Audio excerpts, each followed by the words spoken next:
ख्वातिज़ात इफ्तिखार अहमद, सलीम बुखारी साहब, अंजम रशीद साहब और जावेद इकबाल के हमरा लाहौर स्टूडियो से आपको खुश आमदीद कहते हैं। आज हमारे पास 4 स्टोरीज़ हैं जिन पर हम बात करेंगे। इलेक्शन है NA 249 के कराची में। अब तक काफ़ी इतलात आ चुकी हैं कि हम आपसे बात करते हैं। दूसरी बात हमारे प्रोग्राम में यह है कि पीपल्स पार्टी वापस PDM में जा सकती है, नहीं जा सकती, मौलाना फजल रहमान क्या कह रहे हैं, वो गुफ्तगू होगी। और फिर सऊदी ईरान तल्लुकात के हवाले से जो इमरान खान साहब ने ट्वीट किए वो ज़ेर बहस आएगी। और सबसे आखिर हम कोरोना की बात करेंगे। इस वक्त कराची के हल्का 249 मुकाबला जारी है। उसके नताइज तो अभी हतमी तौर पर हमारे पास नहीं आए। जो कुछ भी इतलात आ रही हैं उसमें ये लगता है कि फैसल वाडा की छोड़ी हुई नशिस्त के ऊपर पाकिस्तान पीपल्स पार्टी, पाकिस्तान मुस्लिम लीग नवाज़ और कालेदम तहरीक पाकिस्तान बहुत करीब मुकाबले में हैं। अगरचे इस मुकाबले में PSP के मुस्तफ़ा कमाल भी हैं और MKM पाकिस्तान के हाफिज़ मुरसलीन भी हैं। अब क्या अजीब बात है कि PTI जिसके पास ये नशिस्त थी और जिन्होंने शहबाज शरीफ को शिकस्त दी थी वो बहुत पीछे हैं। ग़ालिबन पहले जो नाम मैंने लिए इसमें सबसे आखिर पे वो हैं। क्या वो पीछे से ऊपर आएंगे? अब ये अभी तक हमें नताइज के बारे में कुछ कह नहीं सकते क्योंकि हतमी नताइज नहीं है। तो इस मामले पे हम बात करेंगे। हमारे पास जावेद साहब हैं, अंजम साहब आप बात करेंगे क्योंकि कराची तो आपका शहर है। एक तो मैं खुश हूँ, ये मेरा शहर है, मैं यहाँ पैदा हुआ, सारा पढ़ा यहाँ, यहीं पला। कराची को नहीं पूरे पाकिस्तान को मुबारक हो कि कराची में नेशनल पॉलिटिक्स जो है वो बहाल हुई है। वो जो लिसानी बुनियादों पर कत्ल गारत थी और नफरत थी और जो एक छोटी सोच आ गई थी और एक दहशत की और तंग नज़री की जो फ़िज़ा थी वो छट गई। और कराची अब बिल्कुल एक नौजवान और हरा भरा और एक चमकता हुआ एक रोशन एक पॉलिटिकल यूनिट बना है। पॉलिटिकल हब बनेगी ये। अब हमेशा से था, कराची लीड करता था, लेकिन पिछले दिनों इसको ग्रहण लग गया था लिसानी नफरतों कई सालों तक। अब ये बहाल हुई है, कई सालों तक लगा तो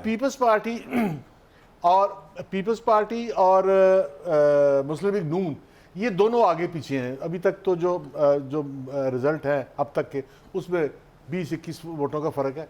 तो इनमें से कोई भी जीत जाए, लेकिन ये रिवायती तौर पर ये मुस्लिम लीग नून का हल्का था। यहाँ एजाज शफी जीता करते थे और पीपल्स पार्टी का जीतना वहाँ पर एक तो बात यह है कि जो बल्दियाती मसाइल हैं, मुझे एक दोस्त कह रहा था कि अभी भी बड़ी तंग नजरी है, बल्दियाती बुनियादों पर और डेवलपमेंट की बुनियाद पर वोट मिलते हैं। भाई पूरे पाकिस्तान में नहीं, इसका ट्रिकल डाउन इफेक्ट होगा। पूरे पाकिस्तान में डेवलपमेंट के वोट मिलते हैं। लाहौर में भी जो है जब इलेक्शन होते थे तो मुस्लिम लीग नून जो है वो खंबे और बिछा देती थी, नालियां खोद देती थी। लेकिन पाकिस्तान को मुबारक हो। खान साहब, जो अंजुम साहब ने बात की वो बात ठीक है, लेकिन मेरे लिए शायद ये ज़्यादा लम्हा फिक्रिया इसलिए है कि मैं ये सोच रहा हूँ कि क्या उधर के अवाम ने पाकिस्तान के इस पॉलिटिकल सिस्टम पे और अवामी लोगों पे जो लीडरशिप है कहीं अदम एतमाद तो नहीं कर दिया। जिस तरह का टर्न आउट मैं देख रहा हूँ कि इलेक्शन कमीशन के भी लिए लम्हा फिक्रिया, हम सब के लिए ये सोचने का मकाम है कि 3.5 लाख का वोटर होने के बावजूद टर्न आउट 15, 16, 17% है।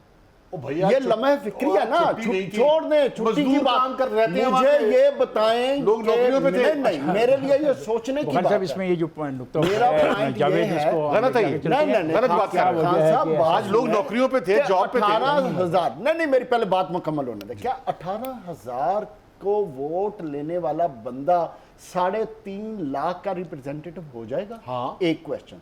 दूसरा मेरा सबसे बड़ा क्वेश्चन है कि उधर जो सियासत हुई है, सियासत तो पानी पे बात हुई है, लोकल पॉलिटिक्स हुई है। हाँ। जो उधर के लोकल इश्यूज हैं उन पे बात दुनिया में लोकल पॉलिटिक्स। इमरान खान को यह बताया गया है कि आपने जो 2.5 साल काम किया गया था, जिस वादे पे, जिन ढेरों पे, कचरों पे आपके MNA ने तस्वीरें बनाई थी, हाँ। ये कितनी बड़ी एक किस्म की उन्होंने उनको चेहरा दिखाया। उनका अफसोसनाक रवैया था कि उन्होंने और मिफ्ता ने भी पानी पे सियासत की है। तो ये एक मेरे लिए ज्यादा डिस्टर्बिंग है। देखो, जहाँ तक पानी पे सियासत करना या गली पे सियासत करना या जॉब पे सियासत करना, बुरे दुनिया में जितनी भी आप चीज़ें देखते हो ना, वो अपने इलाकाई पॉलिटिक्स करते हैं, अपने इलाकों में जाते हैं छुट्टियों पे और वहाँ के लोगों से एक बात क्या हम 35 साल में ये कचरा, पानी और उस सियासत से नहीं निकल सके? क्या उन लोगों के मसाइल नहीं हल कर सकते थे? एक जुमला बोले तो कि लाहौर पंजाब में भी पॉलिटिक्स जो है वो बलदियाती इशू पे होती है, डेवलपमेंट पे होती है। ये बलदियाती नहीं क्या आपका ये ये मुकामी सड़क issue जो पे, है, नाली हमारे पे, घर के, सड़क के, पानी नाली के, पे, नौकरी बिजली पे, के, गैस पे, इसी पे जॉब होती के, है। ड्राइविंग लाइसेंस के, ट्रैफिक के मामला, नेशनल डायरेक्टिव भी है। अच्छा जनाब, गुजारिश ये है, मेरे देखने का अंदाज शायद मुख्तलिफ होगा। मैं इसको इस तरह से देखता हूँ कि जब से बाई इलेक्शन की सीरीज़ चली है, चाहे वो पंजाब था, चाहे वो केपी के था और अब सिंध था, जो रूलिंग एलीट है, जो रूलिंग पार्टी है, वो पहली दफ़ा सिटिंग गवर्नमेंट कहते हैं ना हर जगह से वो जीत जाती है। लेकिन पीटीआई का जिस तरह से सफाया हुआ है इन 9, 10, 11 इलेक्शंस में, वो काबिल गौर बात है। इसके ऊपर गौर ज़रूर करना चाहिए। एक बात जमहूरियत की शान है। हाँ बिल्कुल सही है, शान है। उनको समझ आनी चाहिए कि शान का मतलब क्या होता है। एक दूसरी बात यह है कि जो नारे लगाते हैं ना पीटीआई के, मैं आपको मिसाल देता हूँ, सियालकोट और डस्का में उस्मान डार साहब कहते हैं दफन कर देंगे नून लीग को। इसी तरह के नारे वाडा साहब ने भी लगाए थे, इसी तरह के नारे अब भी लग रहे थे वहाँ के, जो आएगा खा जाएंगे पाड़ के। सबसे बड़ी बात आपने की है, and I fully endorse you, कि उस घुटे हुए माहौल में अब जेन्युइन पॉलिटिक्स हो रही है। क्या बात है, ये बहुत बड़ी बात है। उन्होंने ज़रा थोड़ा एहतियात से कहा है, मैं ज़रा थोड़ा सा खुल के कहना चाहता हूँ कि MQM का वो टेरर और वो जिनका नाम नहीं लिया जा सकता, उनकी बोरी बंद लाशें की धमकियाँ देना जर्नलिस्टों को, वो माहौल छट रहा है। वो अबर आलूद जो मतला था वो साफ़ हो रहा है। I fully endorse him. Number 1, last but not the least, Noon league अगर वहाँ से जीत गई तो ठीक है, एजाज शफी साहब पहले जीता करते थे वहाँ से, लेकिन जिस तरह की पोलराइजेशन आज है उसमें ये भी बहुत बड़ी बात होगी। मगर जब एक बात है कि जो आप कह रहे हैं, जो अंजुम ने भी की, आपने भी की, हमें एक बात को सामने रखना चाहिए कि पीएसपी के जो मुस्तफ़ा कमाल हैं और MQM पाकिस्तान के जो हाफिज़ मोहम्मद मुरसलीन हैं, अगर इनके दोनों के वोट अगर इकट्ठे किए जाए, अब तक के जो हमारे पास रिपोर्ट्स आई हैं, तो तकरीबन उतने ही वोट हैं जितने पाकिस्तान पीपल्स पार्टी के हैं, या पाकिस्तान मुस्लिम लीग नवाज़ के हैं, या कालदम जो ये है तहरीक लबैक पाकिस्तान के हैं। तो इतनी जल्दी हम बिल्कुल ना करें, लेकिन अच्छा है, माहौल बदल रहा है, ये बात ठीक है। वो जिस ग्रिप में, कंट्रोल में थे, एक इशारे पे हर कुछ चीज़ जो थी वो ख़त्म हो गया। और मैं उम्मीद करता हूँ कि कराची का जो इंतखाबी नतीजा है, ये पाकिस्तान के वज़ीर-ए-आज़म और उनकी सियासी जमात के लिए इसलिए लाजमी है कि स्टडी करें और पढ़ें और देखें कि ग्राउंड रियलिटीज़ क्या है, ज़मीनी हक़ाइक़ क्या हैं। महज बड़े नारे मारना, बड़ी बातें करना इसलिए कि आप पावर में हैं, कुछ नहीं बात चलेगी। और मैं जा रहा हूँ ब्रेक पे, जाएगा नहीं, मेरे साथ रहेगा।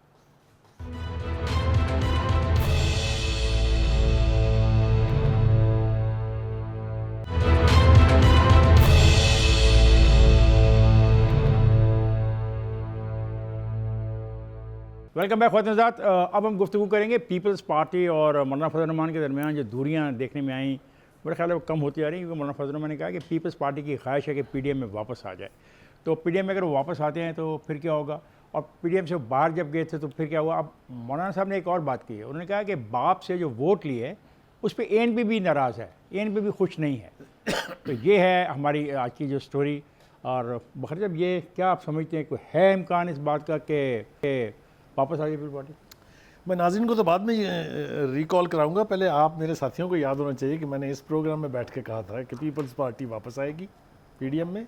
और ये जो अब PMLN की लीडरशिप की ज़मानतों की जो सीरीज़ चली है और शहबाज शरीफ साहब जो बाहर आ गए हैं वो PDM का हिस्सा बनेंगे, और फिर बात उस तरफ को जाएगी जिस तरफ को ले जाई जा रही है। आप सब समझते हैं ले जाई जा रही है। जी जी, ये बाकायदा ले जाई जा रही है, इसमें कोई छुपी ज़्यादा तेजी से जा रही है। मैं अर्ज़ करूँ इसको, मैं इसके हवाले से 2 बातें अर्ज़ कर दूँ। देखिए, गुजारिश ये है, ये बात अब तय हो गई है कि जिस तरीके से पीपल्स पार्टी के ख़िलाफ़ विच हंट जारी है, पीपल्स पार्टी भी यहाँ तक तंग आई हुई है कि हुकूमत ने उनका नातका बंद किया, एक नया रेफरेंस आसिफ अली जरदारी साहब के ख़िलाफ़ दायर हो गया। ऐसी सूरत हाल में एक मेन स्ट्रीम अपोजिशन, जो बाकी की सारी अपोजिशन है, जितना भी उसका कदकाट है, उससे अलग है कि आप हुकूमत के ख़िलाफ़ कंपेन नहीं चला सकते। इसलिए आपको वापस उन सफ़ों में आना होगा। अब इसके लिए ये तय किया जा रहा है कि रिस्पेक्टेबल तरीका क्या होगा। फजल रहमान साहब ये कहते हैं कि अगर वो हमारी वापसी की शर्त मान लें तो हम उन्हें वापस लाएंगे, लिहाजा वो माफियों शफियों वाला खाता बीच में से निकल गया है। तो हम उनकी भी बातें मान लेंगे। पीपल्स पार्टी के लिए भी एक रिस्पेक्टेबल री एंट्री चाहिए, इसलिए कि पीपल्स पार्टी बहुत बड़ी पार्टी है, पूरे सिंध में उसकी हुकूमत है, उसको किसी सूरत आप अंडरमाइन नहीं कर सकते। मुझे यूँ लगता है कि अब ये जो फेस चलेगा ये आसिफ अली जरदारी साहब खेलेंगे, बिलावल नहीं खेलेंगे। मेरे ख्याल से वापसी की जो राह हमवार हुई है या कोई रास्ता निकला है, इसकी भी वजह बिलावल नहीं है, आसिफ अली जरदारी हैं। तो मैं ये देख रहा हूँ कि ये फिर से एक दफ़ा पीडीएम का फोरम या प्लेटफॉर्म जो है देखें, वो स्ट्रॉन्ग तरीके से बुखारी साहब बात पता क्या है, हम सबको याद है जब पीडीएम बनी थी तो पीडीएम से बनने से लेके इसमें तोड़ मरोड़ तक जो मामलात हुए हैं उसमें बुनियादी तौर पे इन तमाम पॉलिटिकल पार्टीज़ को दो ही चीज़ें चाहिए थी ना। एक, इनको पीडीएम का अम्ब्रेला चाहिए था जहां ये अपने आप को, अपने केसेस को, अपनी ज़मानतों को कंफर्म करा के अपने आप को रेस्क्यू कर लें और अपनी कमी कोताहियाँ और गलतियाँ जो एज ए इंडिविजुअल पार्टी वो करती हैं वो पीडीएम के गिलाफ में रह के छुप जाती हैं। एक तो वो चाहिए था, इसलिए ये भी ज़रूरी है कि पीडीएम में वापस आएँ।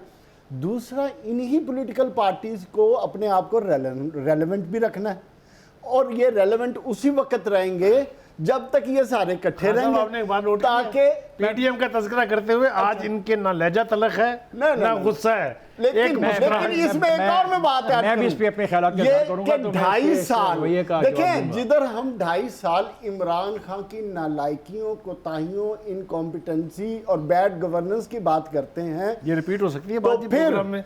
फिर आपको पीडीएम की पार्टियों की महागलतियों का भी अदराक करना पड़ेगा, सोचना पड़ेगा जो इन्होंने निकलने और एक दूसरे को धक्का देने के लिए की। क्यों कि यही वो पीडीएम है ना जिस पे मरियम नवाज शरीफ साहिबा ने नैब में जाने के लिए, अपने आप को प्रेशर बिल्ड करने के लिए पीडीएम का सहारा लिया। तो कहने का मकसद क्या है कि जितनी हमारी पाकिस्तान की पॉलिटिकल पार्टीज़ हैं ये हमेशा एग्जिट रूट भी रखती हैं और अपने आप को इकट्ठा करने के लिए जहां इनको ज़मानतों की ज़रूरत हो, जहां ये एक दूसरे को मोड़ा लगा सकें अपने आप को बचाने के लिए, उस सहारों को भी तलाश करती हैं ताकि इनको वो गिलाफ मुयस्सर रहे और ये अपने आप की पॉलिटिकल सर्वाइवर। और आखिरी बात देखें, यही वो पीडीएम का प्लेटफॉर्म है जहां ये इनकलाबी भी बन सकते हैं। कभी आपने इन पार्टियों को अलहदगी में इनकलाबी बनते देखा? कभी नहीं। इधर ये इनकलाबी भी बनेंगे, जैसे ही अलहदा होंगे उधर इनके तौर वतार सब डिफरेंट हो जाएंगे। जावेद, मेरा ख्याल था कि मैं बाद में बोलूँगा, पहले अंजुम बोले, लेकिन जो कुछ आपने कहा मैं इसको चैलेंज करता हूँ। ठीक है, पीडीएम एक इत्तेहाद था और अगर वापस आए तो वही होगा, लेकिन ये इंतखाबी इत्तेहाद नहीं, मफादात का इत्तेहाद। आपने जो कहना था कह दिया, मतलब आप 3 दफ़ा और मफादात का लफ्ज़ इस्तेमाल कर दें तो जो आपने पहले पार्ट में कहा बड़ा अच्छा कहा। आपने कहा एक दूसरे को कंधा देने के लिए, यहाँ पे कोई ऐसा इंतखाब नहीं हो रहा था जिसमें एक दूसरे को कंधा देना था। ये इंतखाब है ही नहीं, ना ही इंतखाबी इत्तेहाद कभी बनेगा। आप देखें, एक बात जो बुखारी साहब ने कही वो उसको मैं आगे ले जाता हूँ। इन्होंने कहा कि आसिफ जरदारी पाकिस्तान पीपल्स पार्टी की अब नुमाइंदगी करेगा, जबकि मौलाना फजल रहमान ने साफ कह दिया कि अब पाकिस्तान मुस्लिम लीग नवाज़ की नुमाइंदगी उनके इजलासों में शहबाज शरीफ साहब। तो ये एक आप कहते हो चेंज आई। फिर आपने कहा कि मरियम जो है उसने नैब के पेशे के मौके पे पीडीएम का फ़ायदा उठाया। मरियम लाहौर में नैब के दफ्तर गई थी और लाहौर में पीडीएम का कोई ऐसी ताकत नहीं है। लाहौर में पाकिस्तान मुस्लिम लीग नवाज़ है सिर्फ, उनको पीडीएम का सहारा लेके ये तो ऑन रियलिटी बात है, ग्राउंड रियलिटी की बात कर रहा हूं। आपने कह दिया ना जावेद, आपने जहां पीडीएम ने कलेक्टिवली फैसला किया कि पीडीएम इकट्ठी मरियम साहबा के साथ नैब जाएगी। जावेद मेरी बात फिर तो नहीं गया तो नहीं ना। जावेद एक मिनट, जावेद आप इतने पढ़े लिखे आदमी और इतने एक्सपीरियंस से सहाफ़ी हो, क्या तुमने पीडीएम को की पार्टियों को लाहौर में देखा है? कोई है पीडीएम की पार्टी लाहौर में? मास हुआ JUI के मौलाना अमजद मियां के अलावा मुझे लाहौर में पीडीएम की कोई पार्टी और कोई ताकत नज़र नहीं आती। सो ऐसी बात नहीं है। हुआ ये है कि पीडीएम जब इत्तेहाद होता है ना, चाहे इकाइयां छोटी हो या बड़ी हो, अच्छा सबकी वैल्यू बराबर होती है। जावेद मैंने ना किसी को छोटा कहा ना बड़ा। तुम आपने कुछ सवालात उठाए, मैंने मुनासिब समझा कि मैं आपके सवालात का जवाब दे दूँ। और ये देखें, पीडीएम का अगर वापस आती भी है तो एक इंतखाबी इत्तेहाद नहीं होगा, बिल्कुल नहीं होगा। और मेरा नहीं ख्याल कि पीडीएम इस पोजीशन में, क्योंकि देखें ना, एक बात जो आप इग्नोर कर रहे हो, मौलाना फजल रहमान ने एक नई बात कही है। उसने कहा है कि अपोजिशन की दोनों बड़ी जमातें, बड़े गौर तलब बात और गौर से सुनने वाली है, दोनों बड़ी जमातें पीपल्स पार्टी और मुस्लिम लीग इस्तीफों के लिए तैयार नहीं हैं। तासर ये दिया जा रहा था कि पाकिस्तान मुस्लिम लीग नून तो तैयार है, बिल्कुल इस्तीफे अभी पेश कर देगी। तासर दिया गया था PMLN ने खुद। मेरे दोस्त है, अब मैं मौलाना फजल रहमान की मानूँ या मैं माजी में जाके उनकी बात मानूँ? मौलाना फजल रहमान ने 2 नई बातें की हैं, एक ये फ़िक्रा और एक शहबाज शरीफ पाकिस्तान मुस्लिम लीग वो नून की तो क्या सर मौलाना से पहले मरियम साहबा ने अपने इंटरव्यू में कह दिया अच्छा। कि इस हुकूमत को 2.5 साल चलना चाहिए। इसका मतलब जो हम पीडीएम देख रहे हैं, पीडीएम एक पॉलिटिकल इत्तेहाद है टू क्रिएट द प्रेशर किसके ऊपर, गवर्नमेंट के ऊपर। और गवर्नमेंट के जिस तरह इन्होंने कहा, जिस तरह शहबाज शरीफ का मैं बयान सुन रहा था कि अब वो गवर्नमेंट पे तनकीद करेंगे। गवर्नमेंट पे तनकीद का मतलब उनकी गवर्नेंस पे, उनके जो फैसले उन पे, उनके प्रोग्रामों पे करेंगे ना, तो एक अच्छी बात होगी कि अगर आप इश्यूज़ पे बात करें बजाय आप अफराद के साथ बात करें। देखो इफ्तिखार, पीडीएम का जो पहला फेज था पीपल्स पार्टी से के निकलने से पहले, वो तो ये था कि पीडीएम आवाम की ताकत जलसों के ज़रिए इतना बड़ा क्राउड क्रिएट करेगी कि वो इस गवर्नमेंट को और इस पूरी स्टेट के इदारों को जो है वो थ्रेटन कर कहा उन्होंने ये हम जलसों के जरिए खत्म कर देंगे। ये कहा था। कब कहा? ये मरियम ने कहा, सुने कब? यार बात तो सुने ना, मैं वो ये चुप पूछा तो कब कर कहा? दो यार। मरियम ने कहा लाहौर के पहले से आर होगा या पार होगा, तो 8 बार हो गया। और नहीं ये गवर्नमेंट जो है वो जाएगी। लेकिन लाहौर के जलसे में ये हुआ कि इतना बड़ा क्राउड जो पूरी स्टेट को थ्रेटन कर दे या इमरान की गवर्नमेंट को और इदारों के लिए जो है एक मुश्किल शक्ल पैदा कर दे, वो नहीं हुआ और लाखों लोग जमा नहीं हुए। उसके बाद पीडीएम की शक्ल बदल गई। अब एक पीडीएम नई फेज में। देखो पीपल्स पार्टी जो है उस जरदारी के खिलाफ मुकदमा बन गया और ये शहबाज शरीफ जेल से बाहर आए हैं, लेकिन ये कहीं नहीं तय हुआ कि अब वो दोबारा जेल नहीं जाएंगे या उन पर नया मुकदमा नहीं बनेगा। अकेले पीपल्स पार्टी इमरान खान की जलगार का मुकाबला नहीं करना चाहती, ना अकेले सिंध में किया नहीं उन्होंने, नहीं किया। 3 साल से कोशिश कर रहे हैं सिंध के ऊपर कब्जा करने की। आप दो कहते हैं दफा उन्होंने फाइट नहीं किया। गवर्नर चेंज करने तक की बातें की वो हैं। सुन तो लो, लेकिन पीपल्स पार्टी चाहती है कि अकेले मुकाबला करने की हाँ बजाय जी, वो जाहिर है, वो मुस्लिम लीग वो अलग नून बात के साथ रहे। और मुस्लिम नून का भी भलाई इसमें है, बेहतरी इसमें है कि वो पीपल्स पार्टी के साथ मिलकर पीपल्स पार्टी के जाने के बाद इत्तेहाद कमजोर हुआ। ये दोनों मिलके जो है मैं जा रहा हूं। इमरान खान की ताकत का बेहतर को रोक सकते हैं और उसकी जलगार को रोक सकते हैं, उसकी जारियत को रोक सकते हैं। अकेले के नहीं रोक सकता है, इसलिए दोनों का आना फितरी है। ख्वातीन हज़रात, मैं जा रहा हूँ, बढ़ेगा नहीं, मेरे साथ रहेगा।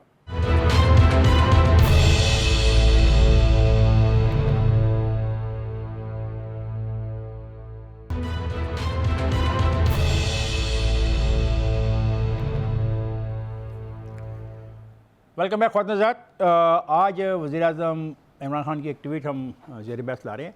इमरान खान साहब एक अच्छे प्राइम मिनिस्टर हैं, वो वक्तन फ़वक्तन ट्वीट करते हैं और इस ट्वीट से ये एहसास होता है कि उनके पास काफ़ी वक्त है चीज़ों को देखने का, समझने का और जानने का। आज की जो ट्वीट है वो मैं आपके लिए पढ़ देता हूँ, फिर हम इस पर बात करेंगे। उन्होंने कहा कि हम ईरान के साथ बहाली अमन के हवाले से सऊदी अरब की काविश का खैर मकदम करते हैं। ईरान हमारा हमसाया तो सऊदी अरब करीब तरीन दोस्त है। अमन की जानब उठाया गया ये कदम उम्मत मुसलमान के लिए बाइस तकवीस होगा। अगर मुझे याद पड़ता है कि जब ये गए थे अमेरिका और यूनाइटेड नेशन के अंदर, तो उस वक्त भी ये बातें की थी, क्योंकि इनका ये कहना था कि मुझे ट्रंप ने कहा है कि मैं सऊदी अरब और ईरान के दरमियान मसालत कराने की कोशिश करूँ और उसमें को रोल प्ले करूँ।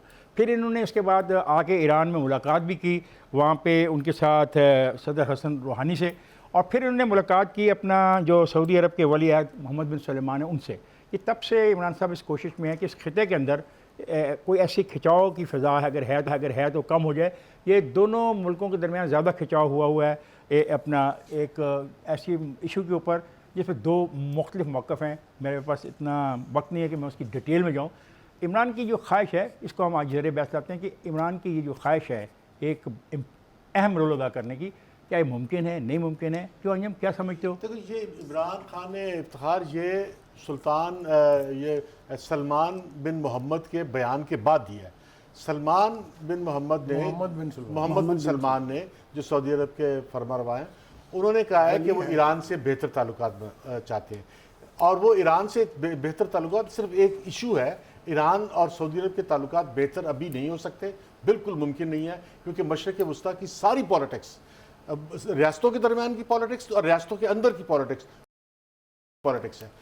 ईरान, इराक, शाम, लबनान और यमन के हूसी एक तरफ है, सऊदी अरब, कुवैत, अमारात और ये सुन्नी स्टेट बहरीन अलग तरफ है। और सऊदी अरब ने तो एक सुन्नी इत्तेहाद भी बनाया हुआ है जिसमें पाकिस्तान भी एक तरह से शामिल है। अब सिर्फ हुआ यह है कि हूसियों से, जो यमन की हूसियों से जो सऊदी अरब जंग की हालत में है, वो हूसियों का दबाव सऊदी अरब तोड़ नहीं पा रहा और सऊदी अरब एक दबाव में है और एक प्रेशर में है। उस प्रेशर को रोकने के लिए वो उसने ईरान से एक मोहब्बत का इजहार किया है। लेकिन ईरान और पाकिस्तान, चीन, तुर्की, ये एक अलग ब्लॉक बन गया हुआ है। एक पूरी तरह नहीं बना लेकिन एक शक्ल है। और दूसरी तरफ अमेरिका, इसराइल, सऊदी अरब और ये जो है ये एक ब्लॉक है। सऊदी अरब ईरान की फौज से खौफजदा है, जितना पहले था उतना आ गया। ईरान के एटम बम का जितना इसराइल मुखालिफ है उतना ही सऊदी अरब मुखालिफ है। मुखालफतें बिल्कुल अपनी जगह हैं, लेकिन सिर्फ एक इस वक्त छोटे से रिलीफ के लिए कि ईरान के पड़ोस में जो सऊदी अरब के जो पड़ोस में आग लगी हुई है, हूसी कबाइल ने जो दबाव है उसको रोका गया। उसमें मैं कुछ चीज़ें ऐड करता चलूँ। देखिए, बात यह है कि थोड़ा सा हमें इस पूरे मामले को पिछले 5-7 साल की जो मिडल ईस्ट की पॉलिटिक्स हुई है उसको भी थोड़ा सा देखना पड़ेगा।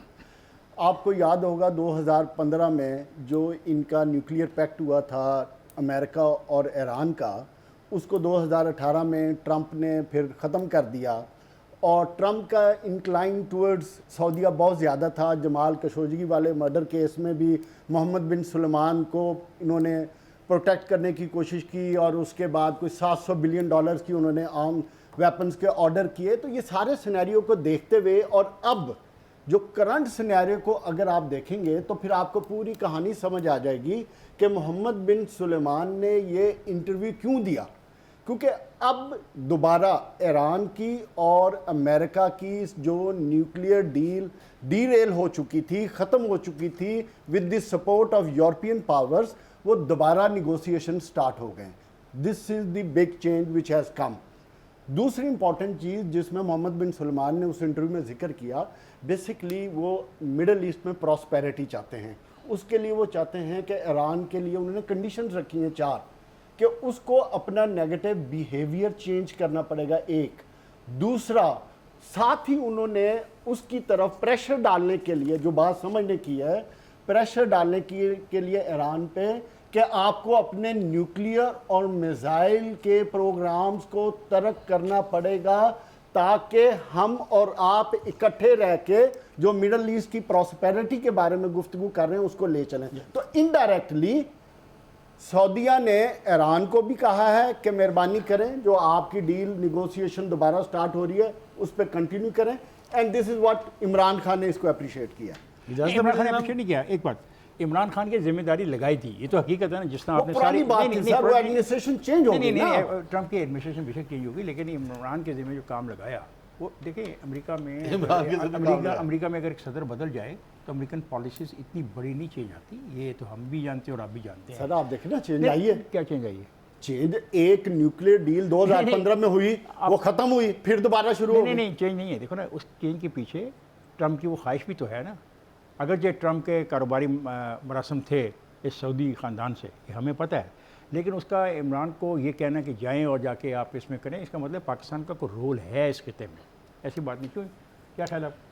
बहुत शुक्रिया, आपने मेरे बारे में भी सोचा। गुजारिश ये है कि मैं ये दावा कर सकता हूँ कि ये जो ईरान और सऊदी अरब या मिडिल ईस्ट की जो पॉलिटिक्स है वो मेरी स्पेशलाइजेशन है, इसलिए कि मैंने कोई 25 मरतबा ईरान का दौरा किया है, 20 मरतबा मैं सऊदी अरब जा चुका हूँ।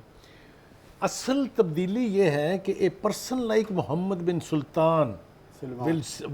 सलमान विल से कि हमें ईरान के साथ ताल्लुकात ठीक करने हैं। जिन बातों का और कंडीशन का आपने जिक्र किया है वो इस डेवलपमेंट से पहले की हैं कि अगर हमारे साथ ईरान ताल्लुकात बनाना चाहता है तो ये 4 चीज़ें हैं, इसमें कोई कंडीशन नहीं है। सर इसमें 2 हो चुकी हैं। सिर्फ एक और चीज बात है जो रिपोर्ट हो चुकी है, मुझे बात कर इराक में इनके इंटेलिजेंस सरबराज की मीटिंग हो चुकी है इन इश्यूज पे। मुझे तो बात कर लेने दें। मैं ये अर्ज कर रहा हूँ आपसे कि ये तब्दीली जो है जिसकी तरफ इन्होंने भी इशारा किया, उन्होंने किया, वो यकीनी तौर पे अमेरिकन लीडरशिप में चेंज के बाद की है। बिल्कुल सही।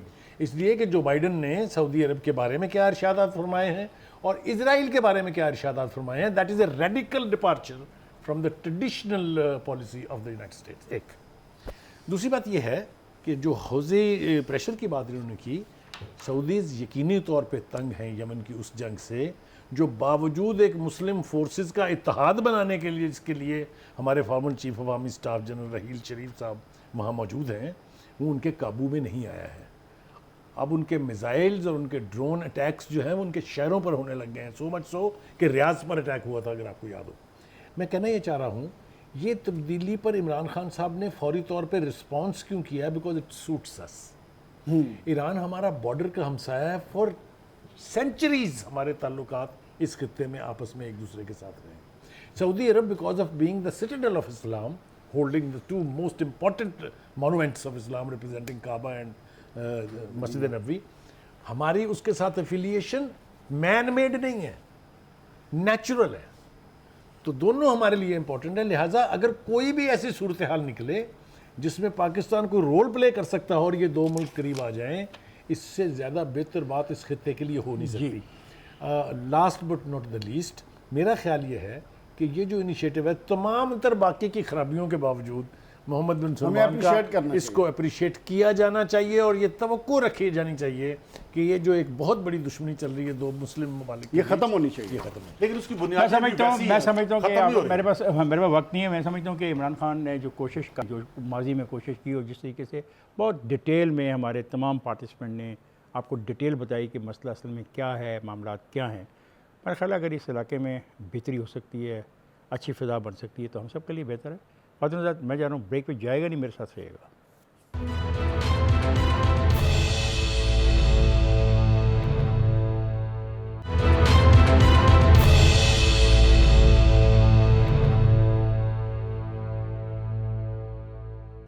वेलकम है ख्वातीन। अब जिस बात पे आपसे गुफ्तगू हम करेंगे वो है कोरोना के हवाले से।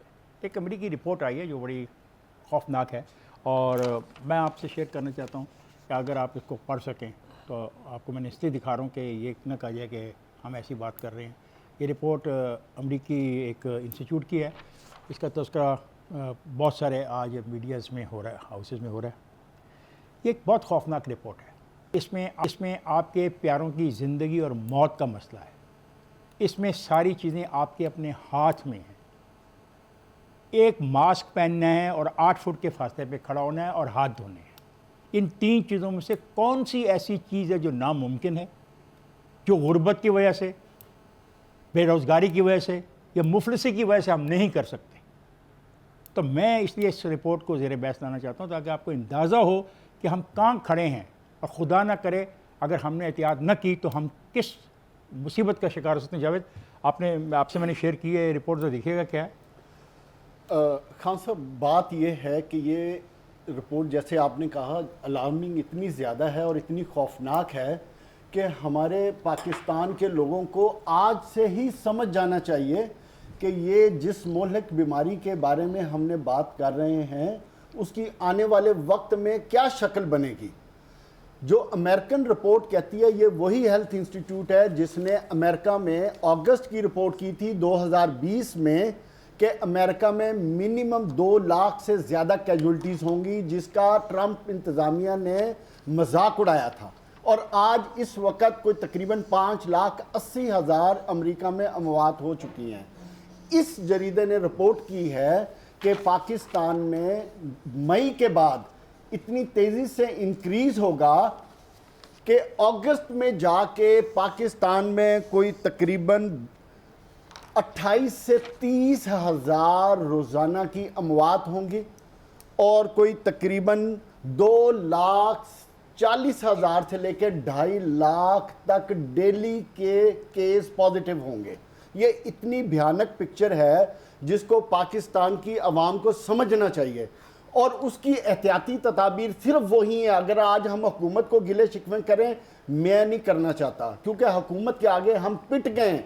बलूचिस्तान की हुकूमत कह रही है कि हमारी 21% पॉजिटिव रेशो है। फवाद चौधरी साहब धड़ल्ले से कह रहे हैं कि भाई जब तक 15% नहीं होगी हम लॉकडाउन की तरफ नहीं जाएंगे। हुकूमत को चाहिए, खुदा का वास्ता है, आज कम से कम इस रिपोर्ट को देख के ही इसको ब्रेक ले लें, तोड़ लें इस चेन को, ताकि हम आने वाले वक्त के लिए इस पाकिस्तान की कौम को तैयार कर लें। और वो 3 चीज़ें जो आपने कही हैं, इस कौम से हाथ जोड़ के इल्तिजा है कि खुदारा उस पर अमल करें, अपने आप को और अपने प्यारों को बचाएं। देखो इफ्तिखार, बात यह है कि अवाम जो हैं वो एहतियात करने को तैयार अब तक नज़र नहीं आ रहे। वो मानने को ही तैयार नहीं है कि ये एक ऐसी वबा है जो उनकी ज़िंदगी ले लेगी या उनके लिए कोई ख़तरा है। और दूसरी तरफ सूरत हाल ये है कि जो पाकिस्तान के वसाइल हैं वो ख़त्म होते जा रहे हैं। पाकिस्तान के हॉस्पिटल्स में जो है वो जगह नहीं है। अगर इसमें इजाफा हो गया तो अस्पतालों में जो है बिस्तर नहीं मिलेंगे। आपको लाशें जो है वो सड़कों पे और फुटपाथों पे तड़पती हुई नज़र आएंगी। ऑक्सीजन जो है वो पाकिस्तान के पास जितनी थी वो अब कंज्यूम हो रही है। इसके बाद ऑक्सीजन की भी जगह नहीं है। लोग ऐसे होगा जैसे डूब रहे हैं, उनको सांस नहीं आएगा, ऑक्सीजन अवेलेबल नहीं होगी। और बहुत ही खौफनाक, हौलनाक, जितना बड़ा लफ्ज़ इस्तेमाल कर रहे हो वो सीन मुझे आगे नज़र आ रहा है। अभी तक कोई उम्मीद नहीं नज़र आ रही। और दूसरी बात यह है कि जो लॉकडाउन जो है वो करना पड़ेगा और लॉकडाउन इन्हें अब कर देना चाहिए, वरना जो है इस मुल्क के अवाम समझने को तैयार नहीं है। बल्कि कर्फ्यू लगाना पड़ेगा। लॉकडाउन की बात नहीं है, सिर्फ लॉकडाउन से नहीं बनेगा। जो आगे सीन नज़र आ रहा है वो हिंदुस्तान से कई गुना बुरा सीन नज़र आ रहा है। हिंदुस्तान अपनी वैक्सीन खुद बनाता है और उसने वैक्सीन लगा ली है। हम वैक्सीन ना बनाते हैं ना हमने लगाई है, 1% लगाई है। और दूसरी बात यह है 1% भी नहीं है अभी तक जो दावा करते हैं। और अंजम में आपकी हिंदुस्तान जो है वो बहुत आगे है। मैं इसराइल ने 100% लगवा ली है। आपकी बात को आगे बढ़ाता हूँ। वो ये कह रहे हैं कि हिंदुस्तान में जो इसकी ट्रांसमिशन में कमी आनी शुरू हो जाएगी। मतलब वो मई में वो कह रहे हैं कि हिंदुस्तान में कमी आनी शुरू हो जाएगी और पाकिस्तान के मुतासरा इलाके ज़्यादा हो जाएंगे। और दूसरी बात ये है कि बुखारी साहब कि हमारे देहातों पर हम बात ही नहीं कर रहे, हम बड़े शहरों के हवाले से अब तक बात कर रहे हैं। जितनी बातें कर रही जा रही हैं चीफ मिनिस्टर हाउस में की जा रही हैं, या वो जो दोस्त बैठे हुए हैं इस्लामाबाद में वो जो बातें कर रहे हैं, या जो कमिश्नर या डिप्टी कमिश्नर के लेवल पर, वो सिर्फ लाहौर जैसे बड़े शहरों की बात की जा रही है। जिन देहातों में हम जा नहीं रहे, जिनके पास कोई फैसिलिटी नहीं है, हमारे शहरों में तो चलो 4 बड़े अस्पताल सरकारी भी हैं, कोई प्राइवेट हॉस्पिटल भी हैं, उनके बारे में कौन बात करेगा? क्या ये वक्त नहीं आ गया कि हम सब लोग इतनी छोटी सी बात पे अमल करना शुरू कर दें, जो अंजुम ने भी कही है, मैंने भी कही है और जावेद ने भी कही है, एक मास्क, हाथ धोने हैं और फासला रखना है। इनमें कौन सी चीज़ है बुखारी साहब जो नामुमकिन है? मुझे है, मैं मानता हूँ अंजुम की ये लोग बात नहीं मानते, लेकिन अब ये रिपोर्ट, जिस रिपोर्ट ने अमेरिका में पैदा होने वाली सूरत हाल से ट्रंप को आगाह कर दिया था और ट्रंप नहीं माना था उसका, ये उस अदारे की रिपोर्ट है सर। आपका जो कीवर्ड है मैं उसको लेके बात शुरू करता हूँ कि ट्रंप नहीं माना था। हमारे यहाँ भी माशाल्लाह हमारी जो लीडरशिप है, नाम लिए बगैर, पहले उन्होंने कहा ये तो हल्का सा फ्लू होता है, उन्होंने भी जिद नहीं छोड़ी, आज तक नहीं छोड़ी। उसके बाद अब एक एलामिया आया है कि 16 शहरों में हम lockdown is nearly curfew. Confuse है सर। नहीं वो कन्फ्यूज बता रहा हूँ मैं। नियरली कर्फ्यू तो life comes to a stop जब सही लॉकडाउन होता है। तो ये इस मुल्क में नहीं हो सकता, ना किसी ने मानना है। हमने मास्क नहीं पहना उनके कहने के ऊपर, अपनी ज़रूरत के तहत नहीं पहना हमने हाथ धोने के लिए हम तैयार नहीं हैं, तो हम लॉकडाउन कैसे मानेंगे? एक बात। दूसरी बात ये कि आवाम को भी जिद छोड़ देनी चाहिए कि खुदा के वास्ते इस SOPs पर कुछ खर्च नहीं आता। ये कोई इतनी लंबी चौड़ी इन्वेस्टमेंट नहीं है कि आप चंद दिनों में गरीब होने जा रहे हैं। हाथ धोने पे क्या खर्चा आएगा? एक मास्क कितने का? अब तो 13 रुपये का मिल जाता है, बहुत अच्छा मास्क, 5 रुपये का भी मिलता है। लेकिन जो बात मैं करना चाहता हूँ वो ये है कि इतनी खौफनाक सूरत हाल का नक्शा हम खींच रहे हैं, पस मंज़र भी बता रहे हैं, पेश मंज़र भी बता रहे हैं, लेकिन हुकूमती हलकों में, चाहे वो सूबाई हुकूमतें हैं चाहे वो वफाकी हुकूमत है, there is nothing but confusion everywhere. वो किसी but there is no one to react to the real situation on the ground. वो किसी ने कहा था ना, water everywhere not a drop to drink. ये सूरत हाल मुझे लग रही है। आप देखिए इसकी जो बेसिक रिक्वायरमेंट्स हैं, एक है ऑक्सीजन और दूसरा ये है कि हॉस्पिटल में कैपेसिटी हो ताकि वो ये लोड ले सकें। ये दोनों नियरली एग्जॉस्ट हो गई हैं। वेयर विल वी गो अगर इसके करीब भी सूरत हाल कहीं आ गई? Who is responsible? आवाम को तो हमने रिस्पॉन्सिबल बना दिया कि जनाब आप अब्यूज़ कर रहे हैं SOPs को, लेकिन हुकूमत से कौन पूछेगा जिसका वज़ीर आला कुछ और कहता है, वज़ीर आज़म कुछ और कहता है, हेल्थ मिनिस्टर कुछ और कहता है, हेल्थ एडवाइज़र कुछ और कहता है। वो जाएँ तो जाएँ कहाँ? ख़ुद ये जो गुफ्तगू हमने की, हम किसी को डराना नहीं चाह रहे, ना हम खौफज़दा करना चाह रहे हैं, हम सिर्फ अपना फ़र्ज़ अदा कर रहे हैं, उस हकीकत से आगाह करना चाहते हैं, खुदा ना करे जिसका हमें कल सामना करना पड़े। आज इसे हमारी बात मान जाएं। इस बात को मानने से ना तो आपकी बरादरी बदल जाएगी, ना आपकी शख्सियत बदल जाएगी, ना आपकी जो वक़ार है सोसाइटी में वो कम हो जाएगा। मुझे और मेरे साथियों को इजाज़त दीजिए। अब आपसे मुलाकात होगी पीर वाले दिन। खुदा हाफ़िज़।